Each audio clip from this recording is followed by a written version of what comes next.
Welcome back. In today's episode, we continue with our interview of Chad Bostick, the host of the super successful podcast, Hello Tech Pros. In today's episode, we're going to talk about getting comfortable with critiques and the secret to being specific. Welcome to this edition of Peak Performance Podcast with your host, Thor Conklin. Thor will be sharing the necessary tools, strategies, and psychology you'll need to become a peak performer in any area of your life or business.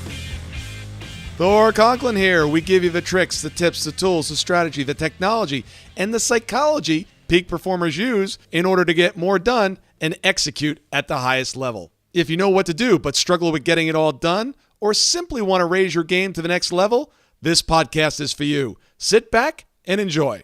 Yeah, I met a guy in Chicago last week, and when he travels, he's into yoga. He's a really interesting guy. In airports, he goes up and hugs random people, strangers. Cool. It's like, wow. I mean, I don't know if I'd walk in through an airport and go, man, you look like you need a hug. Man, woman, doesn't matter. He's just over there. He's just like, let me give you a hug. I'm like, man. And what's interesting about that, and what you got over as well, is when you start to develop that muscle, it has this cascading effect into everything that you do, because you've broken down a limiting belief of what you think was possible or you were comfortable in doing. And now it's like, well, wait a second. If I did that, I could pick up the phone and call a complete stranger and ask them for their business. Yeah, it's definitely, it makes you a lot more aware of how your internal mindset ticks, right?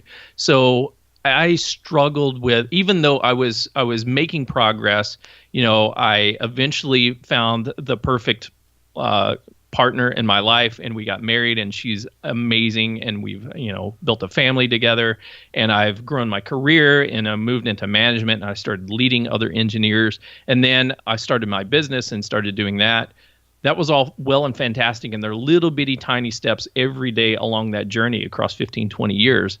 But it hasn't been until recently where I was like, you know what, this is who I am. Instead of fighting the fact that I struggled in this area, I need to embrace the fact that I've struggled in this area, and I need to get really, really clear, a lot of clarity on how I overcome it. Like, what did I do to overcome this? Because there's a lot of people that could benefit from my story. So really, like, focusing in on how did I overcome it and what muscles did I grow? Like, before I went to the gym, I was skinny and my arms were thin, and I had no, I couldn't lift anything. But now I've gone to the gym every day, same kind of thing. I have overcome the social anxiety.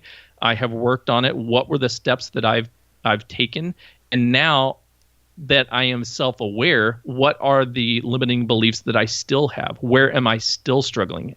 Am I honestly reaching out to as many customers as I could be? Am I honestly reaching out to podcast sponsors as I could be? Or am I still holding myself back because of some of the fears I have? Once I identify that, then it's like, okay, now I see what I'm doing. I see that I am not being successful in this area because I am still holding on to a little bit of that anchor, a little bit of that brake, that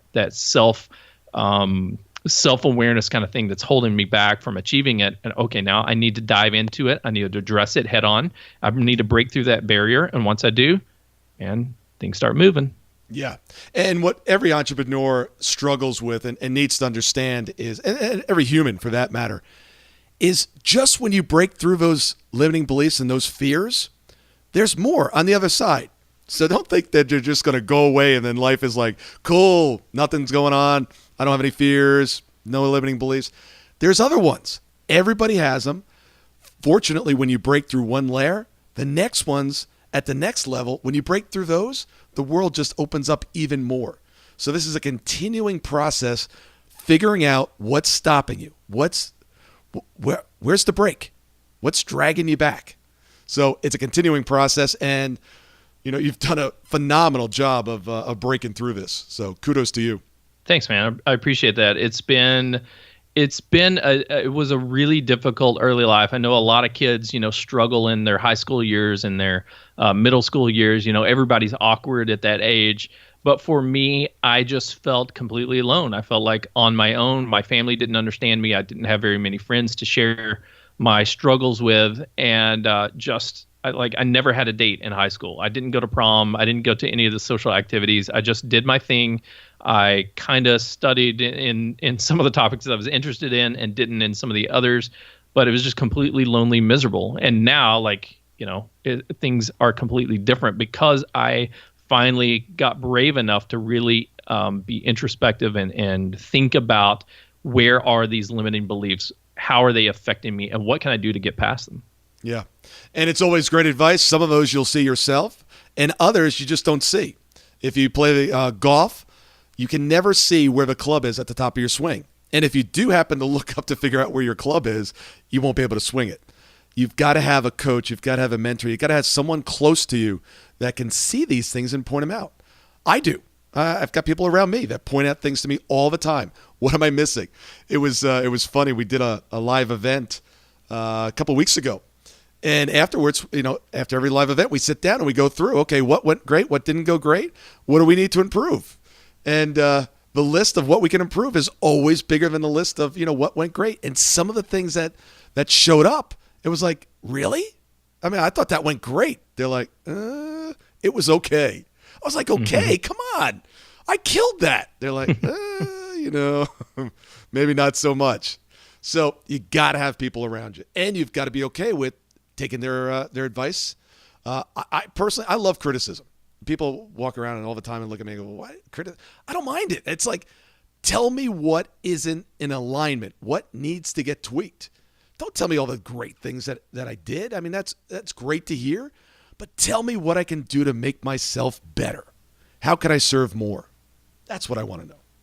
Yeah, absolutely. I work with a lot of technical professionals in the software development space, and there's always been this tension between the guys and girls who build the code, who write the code and build the software, and the guys and girls who test the code and test the software and find the bugs, right? And so there's always this tension between them because they're like, why is this person picking on me? Thor found 3 bugs, and now he's putting bug reports in, and now I got to go back and fix it, blah, blah, blah. I'm like, wait, hang on. If Thor is the QA person, if he's the QA manager, he is the biggest friend that we have on this team because he is helping us polish our product before we put it out into production, right? Before we put it out in front of the customers. It's the same thing with our lives or with our business, right? We have to get that coach. We have to get that QA analyst to really take a look at where are our bugs in whatever area of our life that we're trying to improve, whether it be our business or our golf swing or whatever, and listen to them, not fight them, but really, really listen to that coaching, listen to that advice. And if it sounds painful,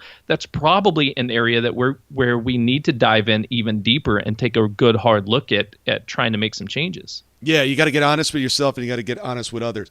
And if you're management and you're listening to this podcast, start with what went great. What do I love about you? What went great? What was spectacular? Start with that. And then distinctions. Distinctions that you understood or just found out or distinctions that they might want to know. And then instead of what went wrong, and I don't care if someone's dealing with me and tells me what went wrong, but in dealing with others is what could be better? What can we tweak to make it just a little bit better? People receive that a lot better than you did this wrong or you screwed this up or this wasn't right.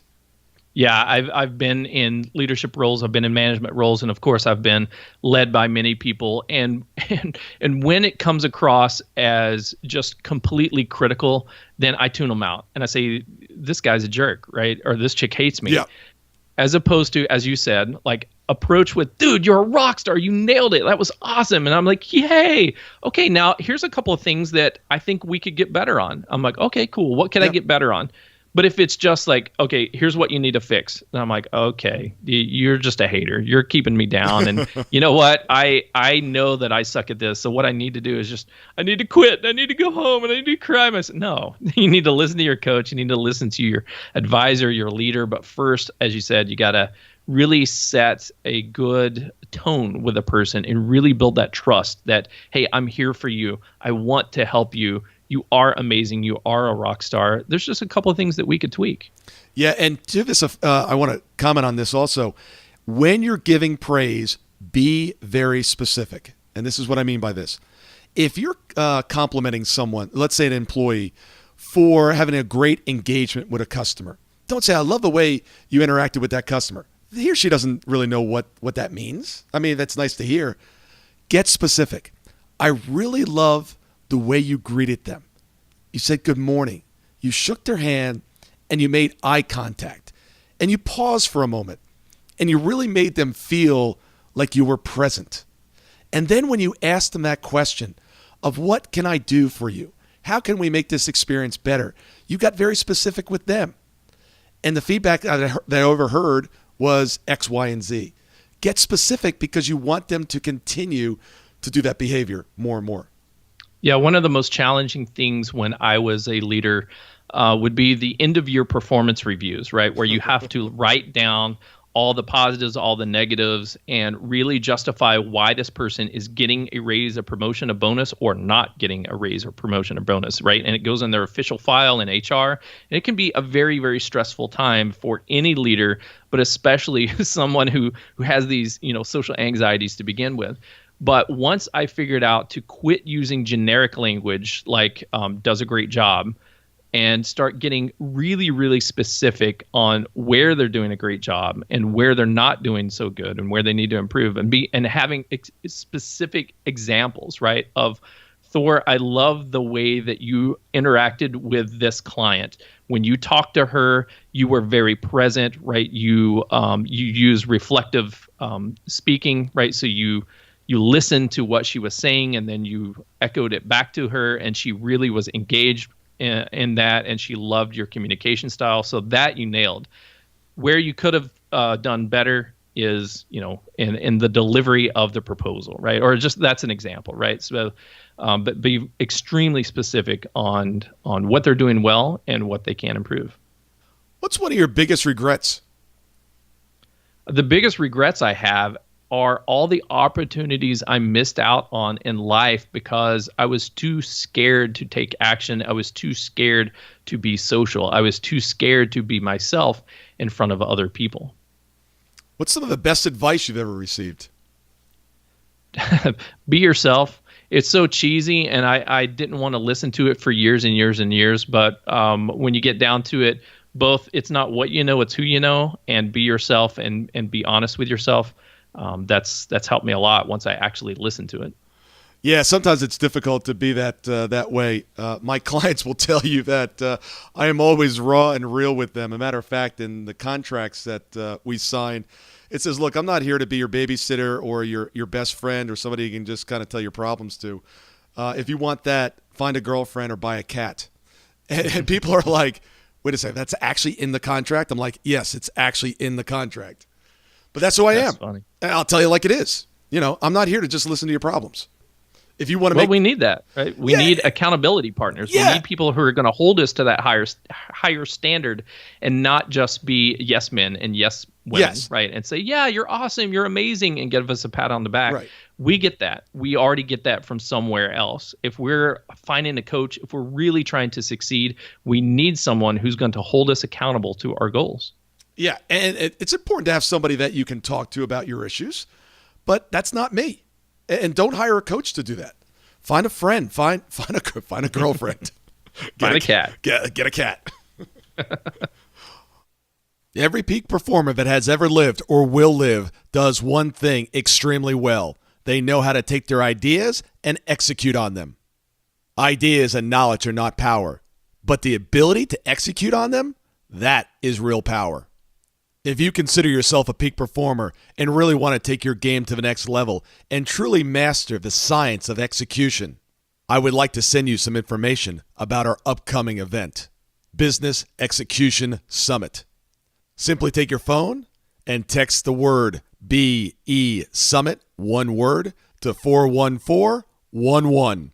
And I'll send you some additional information on how to master the most important skill you will ever acquire for your life or your business. Thank you so much for listening today. I really do appreciate your time, and I hope you found today's show valuable. If you would like to receive these shows automatically to your phone or to your computer, simply go to iTunes and subscribe.